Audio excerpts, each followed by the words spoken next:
Ralph Norman, welcome back to the Signal Sitdown for an emergency episode. We're glad to be with you, Bradley, and particularly with an emergency episode. Glad to take part in it. Yeah, if the phrase, put your money where your mouth is, has ever applied, it applies right now to Republicans in the House considering this rescissions package. First, tell our listeners what a rescissions package is and why the House will be voting on it today. First of all, this is the most important vote for this year and probably since I've been up here. And the rescissions package is unspent money that's been allocated into different areas but has not been spent. It has to come from the president. We have 45 days to act on it. Pocket rescissions have 10 days to act on it.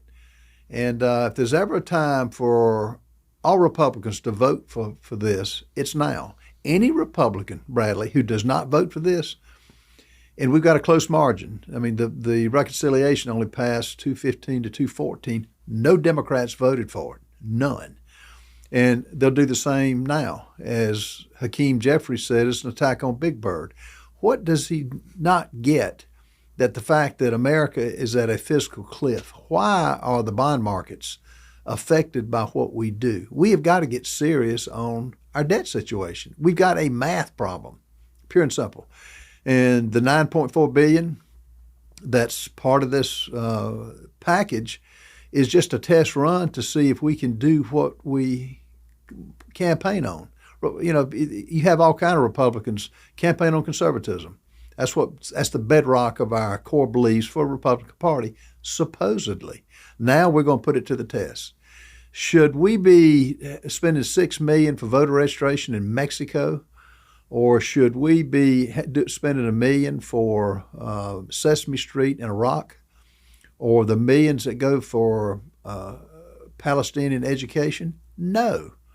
And that's what this package is made up of, ridiculous things. PBS, which is a known liberal station, no, they shouldn't get money from the federal government, as everything in here should. It shouldn't get consideration. So we'll see how it goes. This is a pivotal vote. This shows are we serious about curbing the appetite for spending. You know, Congress is, they can easily spend your money, but now when we have the opportunity to cut it, we control all three branches, the president, House, and Senate. There's no excuse. So we'll see. $9.4 billion, as you said, broken up into two major buckets. $8.3 billion to foreign aid funny programs, namely USAID, and then another $1.1 billion directed towards public broadcasting, NPR and PBS. Let's separate those two things out for a second. The way DOGE gained traction back in the early days of the Trump administration was when Trump issued those executive orders. Elon said this on Twitter. We just started going to the agencies that were not following the president's directives, led us to USAID, and boy, did we uncover a lot there. So this is the DOGE cut that everyone was wondering, or at least part of a DOGE cut, that everyone was wondering how Republicans were going to go about doing it. We still don't know how this vote's going to turn out today because of these squeamish Republican members on Capitol Hill. Why would a Republican in Congress even consider for a second not clawing back this money, not going forward with the DOGE cuts? The only thing I can figure, Bradley, I think the money comes back to Washington, D.C. I mean, you can make up reasons not to vote for this, but they're invalid. It made the argument that we shouldn't begin to get this country back on a sound fiscal track is now. And if they make excuses, it's just that, an excuse. And I can't give Elon Musk enough credit. I know the press has played him up, the rift between he and President Trump. Now they're already making amends. They're making amends. And, you know, I will always be indebted to Elon Musk, who had the bandwidth to go into these agencies, USAID, Social Security, and others. He's the only one that had the knowledge base to be able to do that. And he did it. And what he did it, he didn't charge anything. He was demonized on the Rules Committee for being a billionaire, for being putting politics in what he's doing. He was firing people. No, he wasn't. He identified it, and now we've got a chance to codify it, and we got a chance to take what he has and to act on it, because it is ridiculous, the spending. And so I would like to see rescissions every week. Once we pass this, let's put them up. And, when in Social Security, as an example, when you have, I've heard the number 3 to 4 million people who are 120 years old and older getting a paycheck. When I hear of illegals who are not residents of this country getting a paycheck, when I hear of Americans who choose not to go to work, they sit at home and eat Cheetos on the couch and collect a government paycheck when they could be working. No, the day is over. The free lunch is over with. And what I've learned in Washington, every dollar spent has got an advocate for it and a recipient for it. And all these foreign countries, the 8 billion that are foreign related to foreign countries, they come right back here. It's vaguely related. The titles are very vague. And but imagine a Sesame Street in Iraq, $1 million. Imagine that. The walls we built in Lebanon, we didn't even build our own wall. But all that being said, this is our opportunity as Republicans to show we're leading, we take the debt seriously, and we're going to do something about it. And people are tired of no consequences. Mm-hmm. I mean, all these hearings we've had dating back to the Clintons, Hillary Clinton and others, there's got to be consequences. And the consequences of what the good things Elon Musk has done and the courage that Donald Trump has to move it forward, now's the time to have consequences for the spending, cut it off, and we'll show who's doing what. So the noose that the media is trying to hang Republicans with on this $9.4 billion in rescissions is the $400 million in that package that goes to PEPFAR. They say that Republicans are cutting AIDS relief around the world. It's going to lead to this global health travesty. It's going to send Africa back, to the before times, before the United States was fighting AIDS in this country. Nevertheless, what Republicans have realized over the course of the Biden administration in particular is that PEPFAR, which was a good program that saved a lot of lives, had been turned into a radical part of U.S. foreign policy under the Biden administration, an attempt to export our current social and sexual mores around the world, particularly to third world countries. They have turned it into a contraceptive and an abortion rights branch of U.S. foreign policy. What do you make of the people who are even giving any credibility to the media on this narrative that this is going to cut AIDS relief and lead to global disaster? Well, I've heard that argument, and here's the irony of this. They're doing it. They're making the case that the executive orders issued with part of PEPFAR that if we don't keep them going, people are going to die.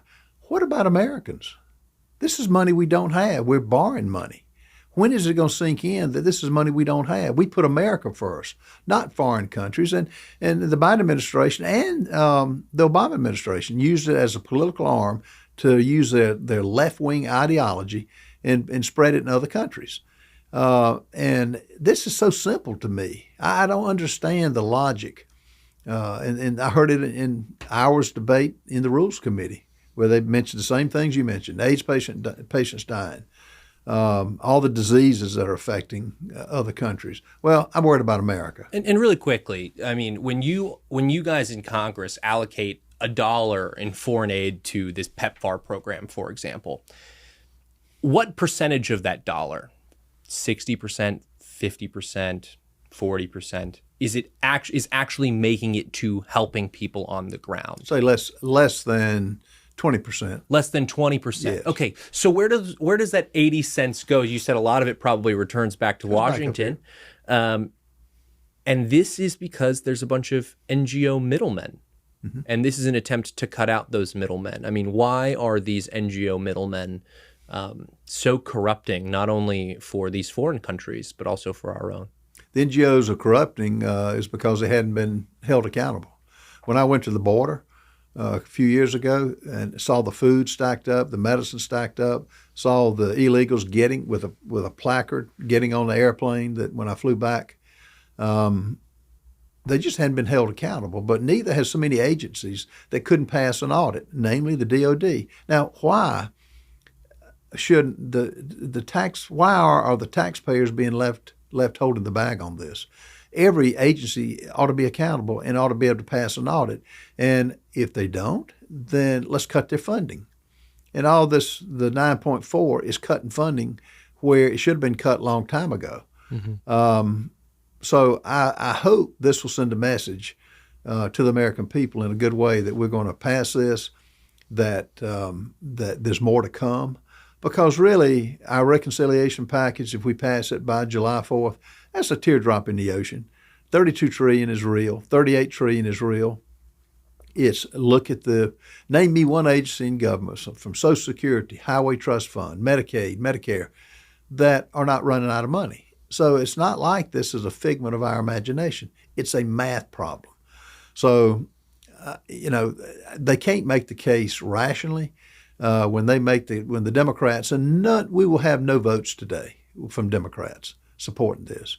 But the good news is the American people are watching. The American people will see what happens. And one of the other things that's hard for me in Washington that I've learned since I came here in 2017, bureaucrats think it's their money. They think it's their money to do what they wish. And I'm sorry, it's the American people's money. And that's why the tax cuts are so important. That's why giving it back to the American people is so important. And hopefully we take the first step today, but it's going to be really interesting to watch. Yeah, and it's the countries who are recipients of these dollars who also mistakenly think it's their money and not the American people's money too.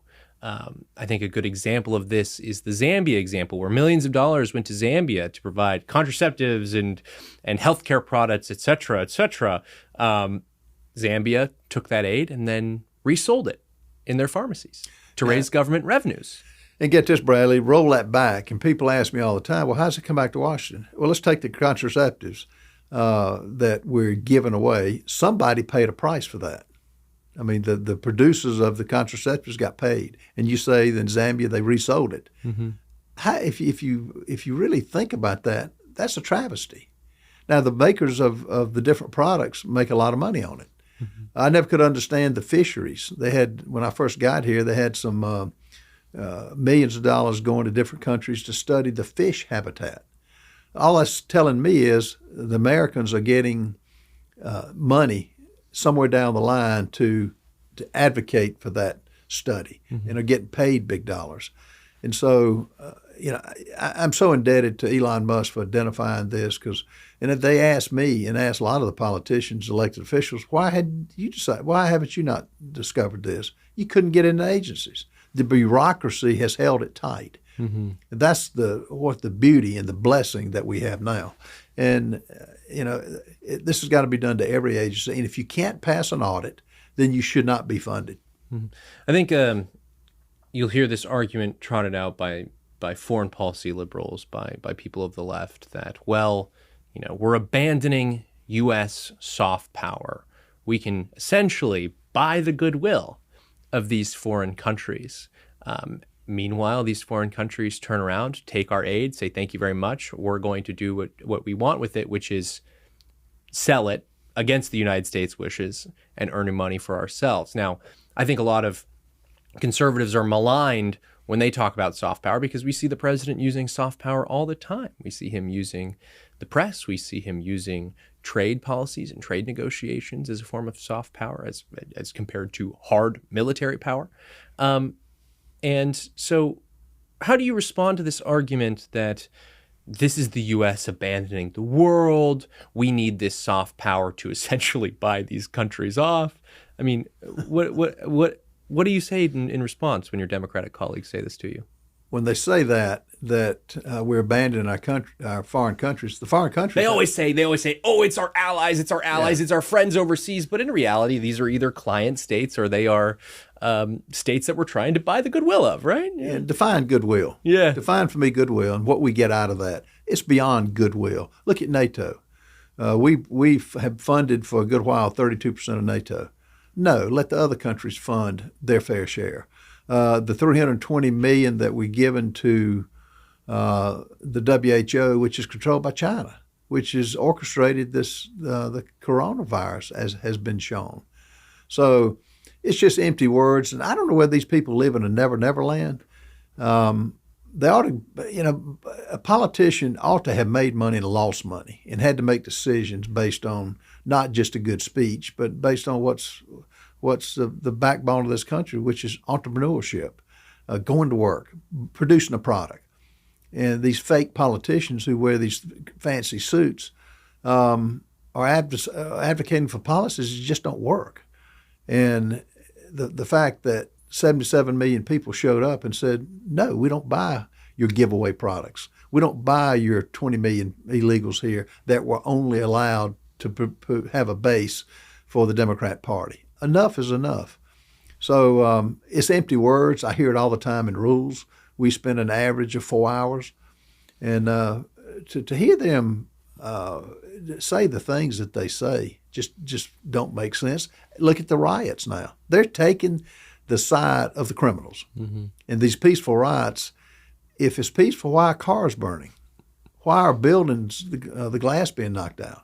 Why are police officers, I think, getting bricks, Molotov cocktails, and other things thrown at them? And you got the left taking the side of the criminals. So it's spread, that kind of thinking has gone way too far. Yeah. And we're seeing it where the money goes, and we got to stop it. Yeah, Kamala Harris described those riots as, quote, overwhelmingly peaceful, end quote. And she wasn't the only one. The mainstream media, the corporate media, even the government-funded media has been suggesting that these are overwhelmingly peaceful demonstrations, which brings us to the other $1.1 billion in this rescissions package, going after public broadcasting, PBS and NPR.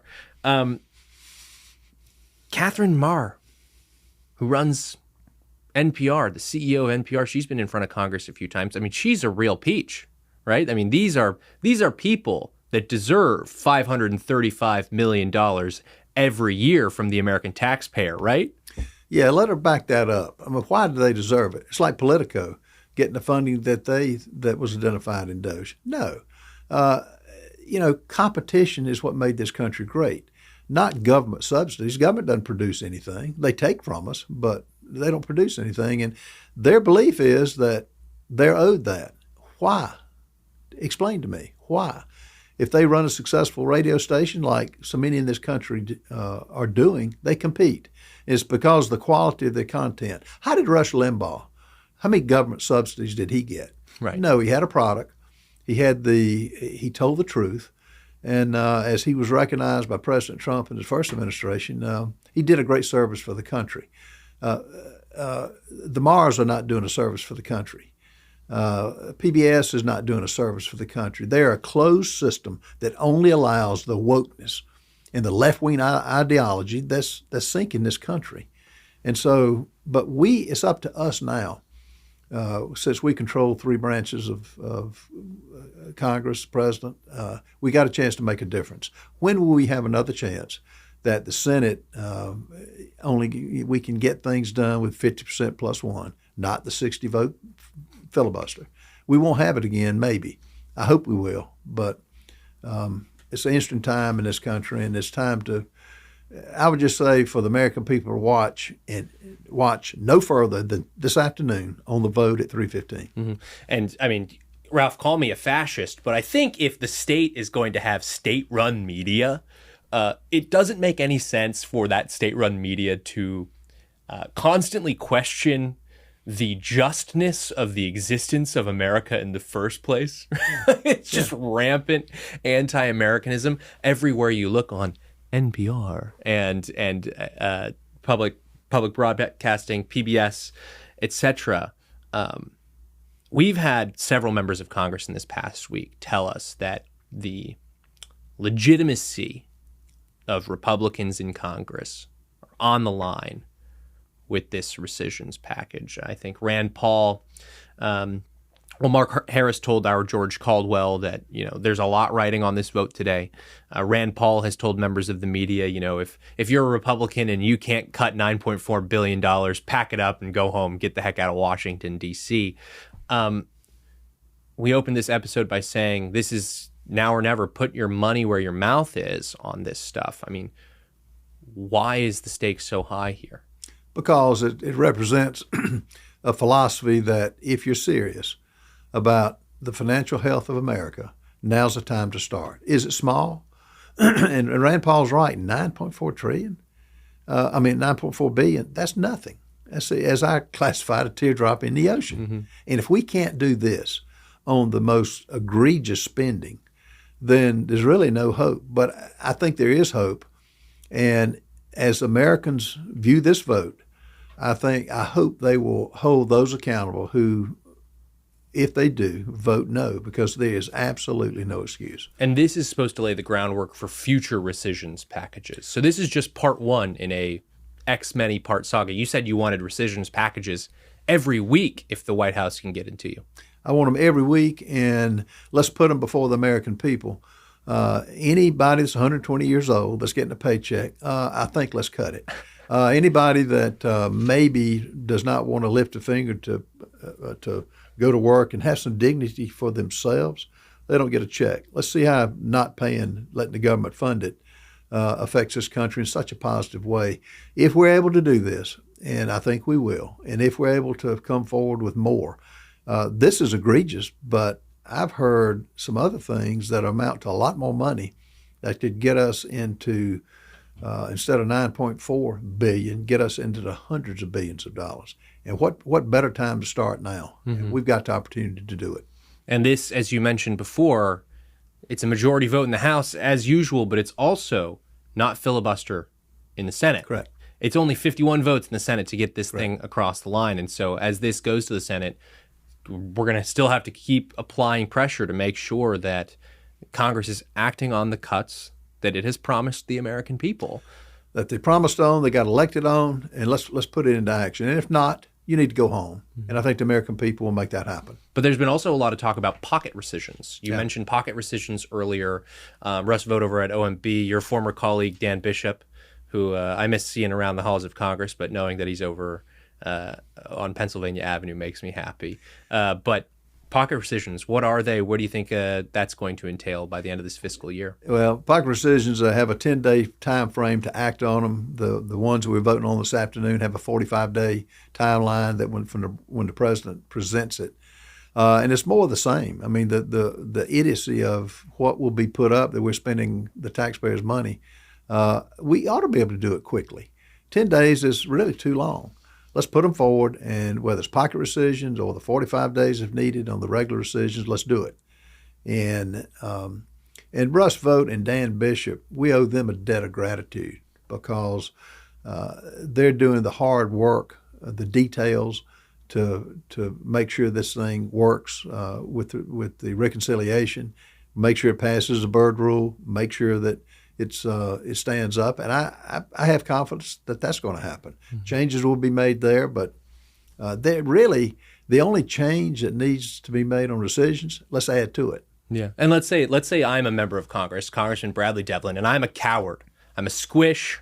I'm from a Biden 1 district or a Kamala 1 district, and I'm a little nervous about this rescissions package. Do you think that there's an incentive for me as a cowardly member of Congress to just let the executive operate with pocket rescissions? Because then I don't have to take the slings and arrows, and I can point to the White House and say, no, it was the White House that did it. I didn't have my hands on it whatsoever. I mean, what would you tell a member like that? No, we got to get this done. Congress has to have a role here. I would say that if that member of Congress, if he takes a position that really this is just too tough, I'm in a Biden district, I'd say go home. Go home. That's not what the American people voted for. Just and the American people will send you home in 2026 either way. That's right. and go. Don't do a disservice for the country by being scared to make a decision. Are you going to make some people mad? Yes. When you get up every morning, you're going to make somebody mad. So we're up here to make decisions, and we're up here to make positive decisions, and spending more money is not part of the recipe to make this a successful pie as a country. Yeah, and so much of this conversation over the past 150 days during this era of the big, beautiful bill has been confused and convoluted. But with this episode, I think we've helped clarify what the rescissions are. They are the DOGE cuts, at least a very small part of the DOGE cuts that could be coming soon. An increasing number of rescissions packages, pocket rescissions. We've covered all of that. But of course, at one point in time, there was a conversation about putting DOGE cuts into the budget reconciliation package, which has since passed out of the House. Obviously, the DOGE cuts have been separated out. Well, now budget reconciliation, that package, the One Big Beautiful Bill Act, is in the Senate's hands. Before you go, what do you think is going to happen to that bill in the Senate? Do you think there are positive improvements that the Senate could make to this bill that's still passable once it returns to the House? Here's my prayer that the Senate comes back. I hope it reduces the SALT provisions from 40,000 down to 30, so that the New York elected officials can go back and say, we tried, but this is what we had. It's a rich man's tax any way you look at it, Bradley. So this is interesting, because I want to talk about this for a second.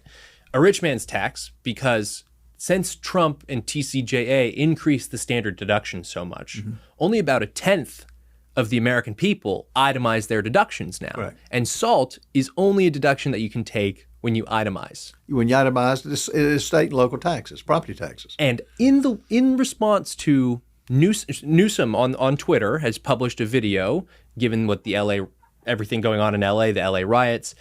He said, we on net give $80 billion to the federal government. Well, maybe it's time for Californians to wink, wink, nudge, nudge, reconsider paying their federal income taxes, which is like, what timeline are we living in right now where Newsom is suggesting that California might withhold taxes from the federal government somehow? I mean, is this the message that you can go back to some of your Republican colleagues in these blue states like California and New York and say, see, this is why SALT is a bad idea. We are subsidizing the millionaires and billionaires in New York and California, in states that are openly hostile to the president's agenda, so openly hostile that they are willing to potentially turn this thing into a constitutional crisis. Being hostile is being hostile doesn't describe the hatred I would use they have of Donald Trump. That showed during the State of the Union. They can't stand for children with cancer. They can't stand with military heroes. They hate this president. If he invented and he set a cure for cancer, they would hate him. No, my message to Californians: get your house in order. The fact that you've got the highest tax rate, the fact that you're wanting a bailout from the federal government for the forest fires that were tragic, but look at their policies. They were laying off people in the fire departments. You couldn't get the water hydrant. Their fire hydrants didn't have water in them because they had to save some stupid fish. I mean, it's ludicrous, their policies. Their notion to tax people if they leave. I'm sorry, you're looking at something that is ridiculous on the face of what they're saying anyway. But the whole state, New York is the same way. Why do you think the Sean Hannitys of the world and the people that have had to work for a living and been successful are moving out? It's because of their tax policies on SALT. I'm in the real estate business. Should I be able to deduct X dollars on all of my houses or properties? No, you shouldn't be. It's a tax that ought to be $10,000 is well enough to put a limit on it that they can deduct. And if they disagree with it, then get in another line of business and do something different. So I interrupted you. You said there could be some improvements with SALT provisions. What other improvements do you want to see from the Senate when this bill comes back? On the 7,500 for electric cars, the subsidies, it ought to be done away with. Solar panels. Now, we phased it in, and we took the credit for it early on as a saving when the check was going out for solar panels, for electric cars, and it phased in. No, stop them now. I would love to see the timelines for all those subsidies, which is government has no right to prop up industries when we don't have the money anyway. So the IRA tax credits, I'd like to see that expanded and cut out. And those two are the most egregious in my mind, or some of them. The nuclear energy tax credits, I'm all for nuclear. But in South Carolina, we've got an agency in V.C. Summer that's been a boondoggle. So you got to watch your money, and it's called accountability, and it's called consequences if you don't. And so but the tax credits is something you need to take a harder look at. Medicaid, again, you had your work requirements that we got in there, but Medicaid went up from 2019 to 2023, 53%. It's soon to be $1 trillion expense, particularly with the Biden administration adding the 15 to 20 million illegals on the payroll. That's not American. You don't do that. We had to fight for that. But those Medicaid needs to be reformed. And the president said it right. Waste, fraud, and abuse cannot be tolerated at any level. And anybody who disagrees differently, it's like saying cancer can be tolerated in a lot of ways, but you can take a small part of it out. No, you take the whole thing out. And the cancer in this country is the spending that we have in all of our agencies, Medicaid, Medicare. If the DOD can't pass an audit, then let's cut some funding off. Let's stop it, and so we can see let's see if they can get their house in order. Waste, fraud, and abuse that applies to budget reconciliation and to the rescissions package, which is the reason for this emergency episode of the Signal Sit Down. Congressman Ralph Norman, thank you for joining us. My pleasure. Thank you, Bradley.